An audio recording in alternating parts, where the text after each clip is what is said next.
Oi, pessoal, tudo bem? Aqui é a professora Marcela do Jota Explica para mais uma aula de Sociologia. E o tema de hoje, né, a nossa aula número 6, é cultura. Eu trouxe a frase pra gente: cultura é o ciclo que o indivíduo percorre para chegar ao conhecimento de si próprio. E aí eu trouxe alguns conceitos pra gente debater, que é, além da própria cultura, a aculturação, multiculturalismo, determinismo biológico, determinismo geográfico, etnocentrismo e relativismo cultural, e também falar um pouquinho sobre indústria cultural. Para começar, vamos começar falando sobre cultura.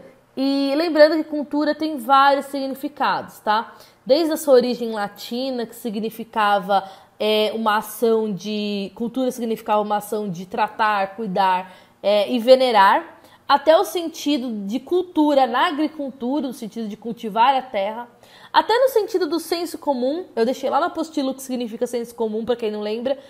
Até no senso comum, que o termo cultura ele vem atrelado aí à arte, à inteligência, né? Por exemplo, a arte é cultura, aquela pessoa tem cultura, né?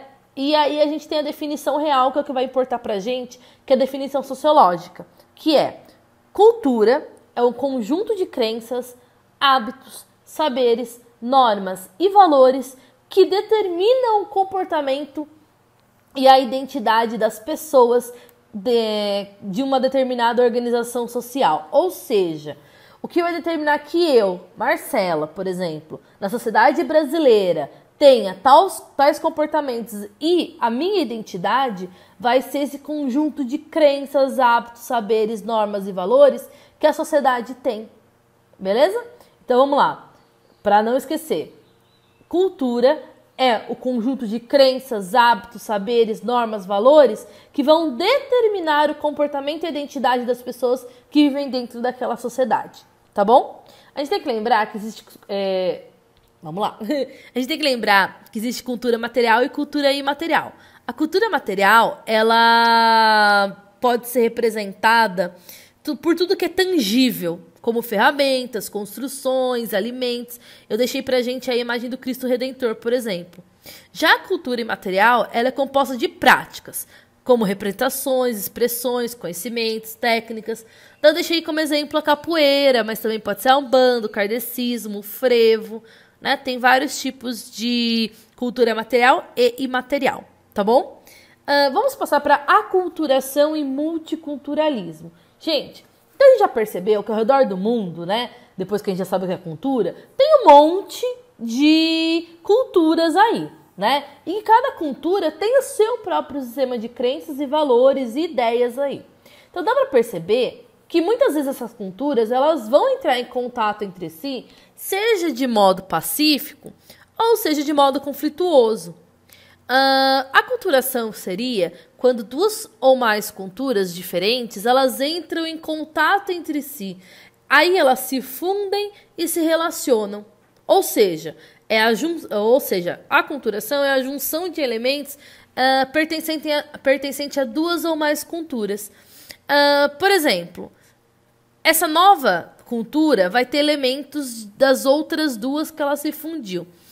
Por exemplo, a gente sabe que aqui no Brasil a gente tem influências da cultura africana, da cultura europeia e da cultura indígena. E que essa junção, essa fusão dessas três culturas deram origem à cultura brasileira. Então, não se trata de um fenômeno individual ou pessoal, é um fenômeno coletivo. Então, para a gente lembrar, a aculturação é quando duas ou mais culturas diferentes entram em contato entre si, se fundem, se relacionam, que pode ser de modo pacífico ou de modo conflituoso. Outra coisa que é bom lembrar é que existe a aculturação direta, que ocorre por meio de guerra, por meio de colonização, por meio de imigração, e a aculturação indireta, que não tem essa imposição, sabe, cultural. Ela se dá de maneira mais sutil, por exemplo, nos programas de televisão. E aí o multiculturalismo é quando existem várias culturas numa mesma região, numa mesma localidade. Beleza? Determinismo biológico e determinismo geográfico. Essa percepção de que existem diferentes sociedades com suas diferentes culturas levou a algumas explicações que não são muito científicas. Entre essas explicações, a gente tem o determinismo biológico e o determinismo geográfico. O determinismo biológico, ele explica, né, que as diferenças entre os seres humanos tá na base das características biológicas, e que, ou seja, tá no DNA. E que o determinismo geográfico explica que essas diferenças culturais e entre os seres humanos, ela existe porque a gente está em diferentes pontos geográficos do mundo. Essas duas, né, não são explicações científicas, tá? Então, em oposição a esses determinismos, a antropologia ela vai explicar que os aspectos sociais eles são transmitidos por meio da interação social. Por exemplo, vamos supor que eu, Marcela, quando nasci um bebezinho lá... deixa eu pensar. Lá no Japão. Meus pais estavam lá, eu nasci lá. Só que aí eu fui adotada por um casal brasileiro. E aí eu vim a morar no Brasil. Segundo o determinismo biológico, era para permanecer com as características do Japão, já que é o DNA, né, dos meus pais, por exemplo, que determinariam quem eu seria e a minha cultura. Mas não, eu sou, né, brasileira, fui criada aqui. Assim como quando a gente muda também, a gente adquire hábitos de outros lugares. Então, a antropologia ela vai explicar, né, que os aspectos sociais eles são transmitidos simples e puramente pela interação social. Nada de onde você nasce, ou quem você onde você... ou geograficamente ou biologicamente, isso não é explicado, tá bom? Etnocentrismo e relativismo social. Gente, o etnocentrismo é fácil de entender, apesar de ser um conceito ruim.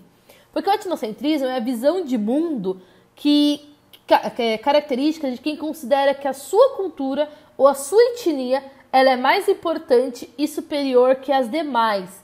E, obviamente, isso é uma visão preconceituosa e acaba gerando aí alguns conflitos, né?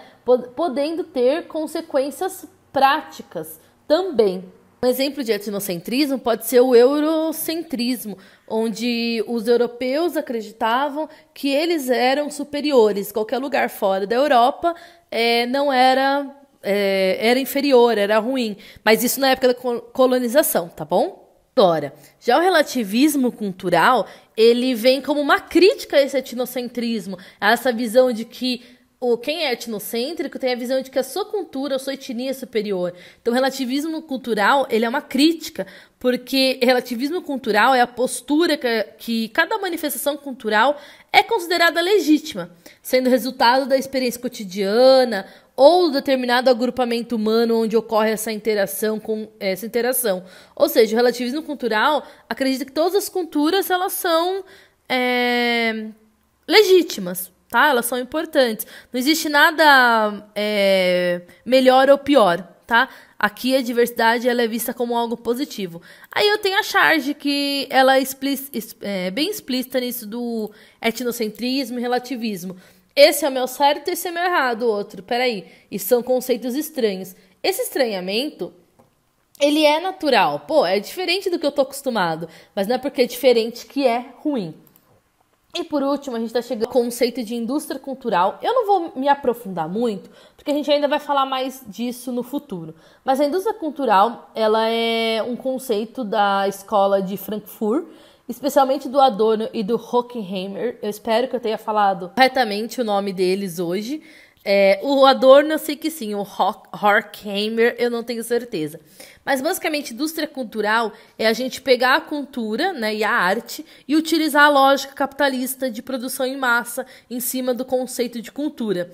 Ou seja, o objetivo é o lucro e também a manutenção do pensamento dominante. Assim, a cultura ela é uma manobra de massa da população, mas a gente vai ver mais pra frente isso. Tá bom, pessoal? Não deixem de conferir a apostila. Lá eu deixei 8 exercícios sobre isso e também um resumo de tudo que eu falei. Muito obrigada por me acompanhar até aqui e até a nossa próxima aula.